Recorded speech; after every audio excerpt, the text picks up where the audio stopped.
I just want to just track back to something that you said just now about the complexity of onboarding assistance. Say if the United States needed assistance, if there's another Katrina, if there's another, Cascadia style event. The reality is, I think most of us are well aware, although some don't want to accept, but I think most of us are well aware that the US will require international assistance of some kind. You mentioned search and rescue teams, urban search and rescue teams, and the difficulties in even just getting a dog into the country. What do you think politically is stopping the conversations on that? Because we're aware that there is a need to make this process easier, to make this onboarding process easier. And I think we've got the research and we've got the data to kind of support that need. So what is it politically that's stopping us from kind of going forward and coming up with solutions to make it easier to get assistance into the United States when we need it? I think the primary reason why this is hard, or why hasn't been resolved, is that we haven't faced it yet where the public is engaged to the point where they're asking us to solve it. I think that's just true in public policy making all the time, right? It's the topic du jour, the topic of the day, and then folks focus on that one shiny object, and then we go to the other. So I think the lack of political will is there because folks just don't know that this is something that's a challenge and a problem. Sure. And so when we conduct these major exercises and we build these scenarios, the thing I like to say is that we love problem admiration versus problem solving. We're so enamored with the challenge of a Cascadia or a New Madrid that we're constantly like, well, this bridge is going to be out and that bridge is going to be out. Okay, well, that's almost self-evident. But what we need to do better as planners and folks within the disaster management community is understand what are the discrete issues and what are we actually trying to achieve. And if we're trying to achieve a large area, say search and rescue type of scenario, well, where is that assistance going to come from? One of the interesting statistics from the Nepal earthquake in 2015 is that of all the highly technical urban search and rescue team members that came into the country from around the world, those USAR teams only saved 17 people.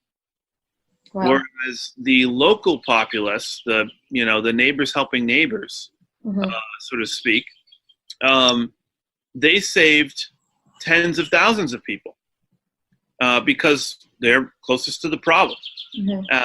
And it takes time to get these teams in. And so by the time you onboard them, are they even necessary or effective? To call up Virginia Task Force 1, well, these people have families, they have day-to-day. As much as they want to go to Nepal and help respond, well, it takes them time, a few weeks to mobilize. And then they finally get on the plane and they show up and they have to integrate, into in this case, the UN cluster system. And then the UN cluster system has to, figure out where to place these people and where there's the greatest need.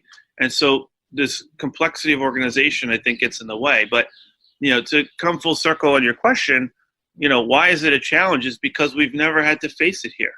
We've never had to onboard, tens of thousands or thousands of international workers into the United States to help with a large-scale disaster. Because these hurricanes, as horrible as they impact these communities, they're regional events. They're much more focused on the immediate impact area.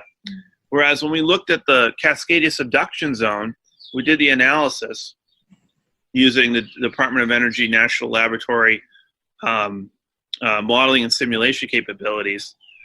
Because of the impact to the bulk power system, we would have rolling blackouts or at least some voltage collapse east to Colorado and south to Mexico.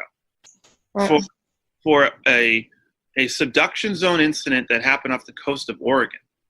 That's a significant amount of area. The United States has never, ever had to deal with a large-scale loss of power across that type of wide area. Now, we had the 2003 blackout, but that was a couple days and it was resolved.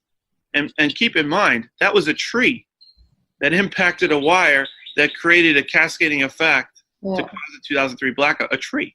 This just shows you how vulnerable the system is. It's When it comes down to the day-to-day, it is such a vulnerable system. And I don't think the US is alone in that respect. It's the same in the UK where I'm from. You know, it's like you take down one power line and, you know, it's the domino effect. You know, what else is going to be then impacted straight after that? Exactly. And so we lack the ability to provide the context for how complex and how complicated these situations are. And because we traditionally haven't been able to unpack all of that, to elevate the discrete problem sets that will need to be solved, such as onboarding international search and rescue teams. It's just one discrete problem area. Sure. You know? Or in Puerto Rico, the fact that we lack the visibility of understanding that there was one medical oxygen facility that supplied all of the medical oxygen to every single hospital on the island. And, you know, we had the hair on fire moment at the National Response Coordination Center where they're asking me, hey, how do I get a generator to this medical oxygen facility? I say, okay, well, what's the load requirement? You know, where is it located? Has anybody done an assessment? These things take time. It's not like we could just purchase a generator and throw it at the medical oxygen facility and it's magically going to work.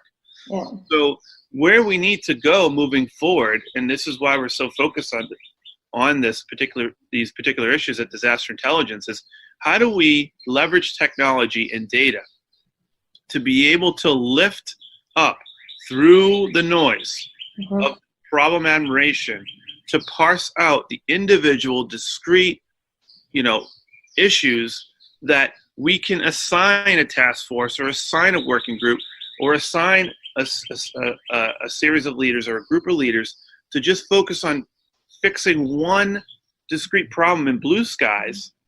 We can't be all things for all people, but we can at least try and solve some things now in blue skies. So when the thing does happen, the Cascadia, the New Madrid, the space weather event, you know, hopefully not, but, you know, an EMP from an adversary or a coordinated physical cyber attack on our infrastructures from an adversary, if one of those things happens, we don't just want to reduce the complexity when we're dealing with it. We want to mitigate the risk now so that when it does happen, it's not such an unbounded problem that it's ultimate chaos and we'll never be able to recover from it.